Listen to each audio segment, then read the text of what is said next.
Olá, benditos! A partir deste capítulo até o final de 2 Samuel, nós vamos encontrar o rei Davi lutando com os problemas causados pelos seus próprios filhos. O episódio de hoje envolve Absalão e sua linda irmã Tamar, que eram filhos de Davi com Maaca, que era filha do rei de Gesur, um pequeno reino arameu próximo ao mar da Galileia. Amon era o filho mais velho de Davi com sua esposa Ainoã. Ele era o príncipe herdeiro, ou seja, o primeiro na linha de sucessão ao trono de Israel. Amon se apaixonou por sua meia-irmã Tamar.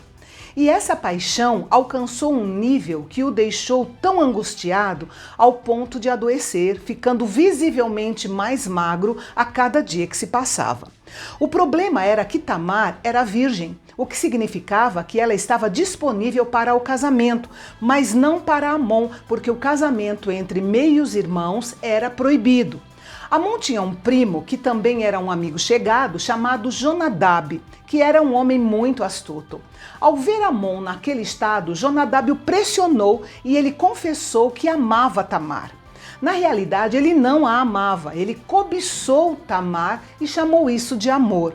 A luxúria muitas vezes se disfarça de amor e é forte o suficiente para distorcer a maneira como nós vemos a realidade. Jonadab era muito astuto. Ele deu um conselho a Amon que trouxe consequências trágicas. Na realidade, qualquer um que facilita o pecado em nossa vida, com certeza não é um amigo verdadeiro. O conselho de Jonadab era que Amon se fingisse de doente. E quando seu pai, o rei Davi, viesse lhe visitar, ele deveria pedir que sua irmã Tamar viesse fazer uma refeição para ele. E então ele teria a sua oportunidade de ficar a sós com ela. Amon colocou o plano em prática e quando enfim sua irmã veio e terminou de fazer os bolos e os colocou diante dele, ele se recusou a comer e ordenou que todos os servos saíssem.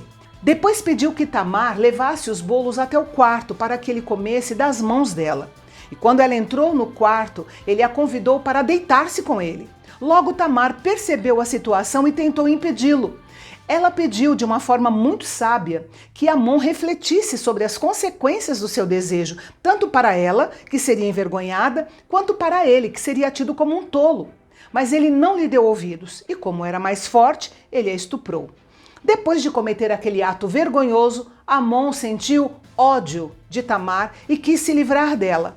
No versículo 17, a palavra mulher não aparece no texto hebraico, de modo que Amon estava ordenando ao seu servo: jogue fora esta coisa. Essa atitude revelou que a atração dele por Tamar era lascívia e não amor. Amon se sentiu atraído pelo que podia obter dela. Depois se sentiu culpado e Tamar se tornou um lembrete do seu pecado tolo. E por isso ele queria que a lembrança do seu pecado fosse colocada bem longe.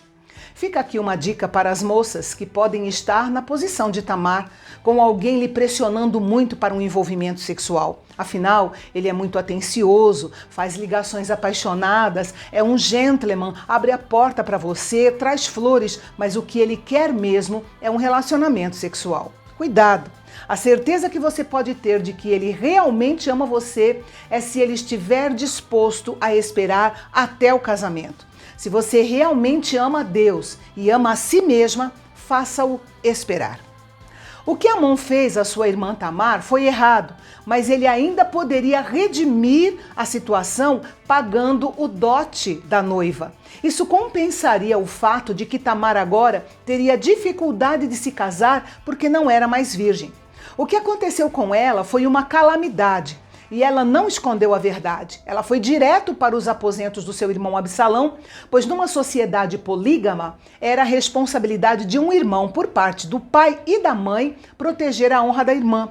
Quando Absalão viu as lágrimas, as vestes rasgadas e as cinzas sobre a cabeça dela, percebeu a profunda aflição e humilhação de Tamar e deduziu que Amon a havia violentado. O aparente consolo que Absalão lhe deu, no versículo 20, seria como se ele dissesse o seguinte: se fosse outro homem, eu a vingaria imediatamente, mas uma vez que ele é teu irmão, será preciso ter paciência e esperar uma oportunidade. Quando o rei Davi ouviu falar de todas essas coisas, ele ficou muito irado, mas não fez nada para proteger Tamar ou corrigir Amon. Pode ser que a lembrança do seu próprio pecado o fizesse se sentir sem autoridade moral para disciplinar o seu filho. Quanto a Absalão, ele calmamente preparou o cenário para uma futura vingança. Passaram-se 2 anos e chegou a época da tosquia das ovelhas. As terras e o rebanho de Absalão ficavam em Baal-Azor, cerca de 22 quilômetros de Jerusalém. Era costume em Israel preparar enormes banquetes na época da tosquia das ovelhas e convidar os membros da família e os amigos para compartilhar essa ocasião festiva. Absalão convidou Davi e os seus oficiais, mas Davi preferiu não ir, mas permitiu que todos os seus filhos fossem, incluindo Amon. E quando Amon estava relaxado e vulnerável, Absalão deu a ordem aos seus servos para que o matassem. E assim Amon foi assassinado. Todos os outros irmãos, os outros príncipes, fugiram. Enquanto isso, em Jerusalém, a notícia que chegou a Davi foi que Absalão tinha matado todos os filhos do rei. Porque más notícias se espalham muito rápido e normalmente vêm distorcidas, não é mesmo?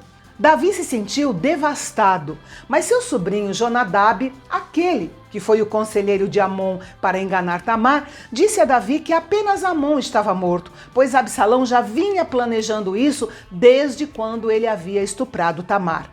O rei e todos os seus servos choraram amargamente a morte do seu filho mais velho, príncipe herdeiro do trono de Israel. Mas o fato de Davi não ter corrigido Amon 2 anos antes acabou contribuindo para o seu assassinato. Se a correção tivesse sido aplicada, Absalão não teria se sentido tão livre para administrar a sua própria correção e de um modo tão brutal. O problema da vingança é que, na verdade, não resolve coisa alguma e ainda prejudica o vingador. Francis Bacon disse o seguinte: ao se vingar, um homem coloca-se no mesmo nível do inimigo, mas ao abrir mão da vingança, torna-se superior a ele. Depois de se vingar, Absalão fugiu quase 130 quilômetros para o nordeste, para a casa dos avós maternos, em Gesur, onde o seu avô Talmai era rei. Veja que ele não foi para uma cidade de refúgio porque ele era culpado do crime contra Amon.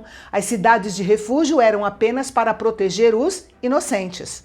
3 anos se passaram para que a ira de Davi contra Absalão terminasse e ele se sentisse conformado com a morte de Amon.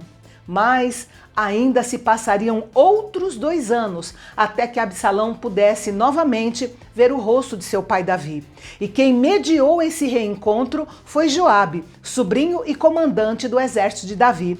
E ele fez isso de uma maneira muito astuta e muito sábia. Você confere como aconteceu amanhã aqui no canal Bendito, o canal de Fala Fácil.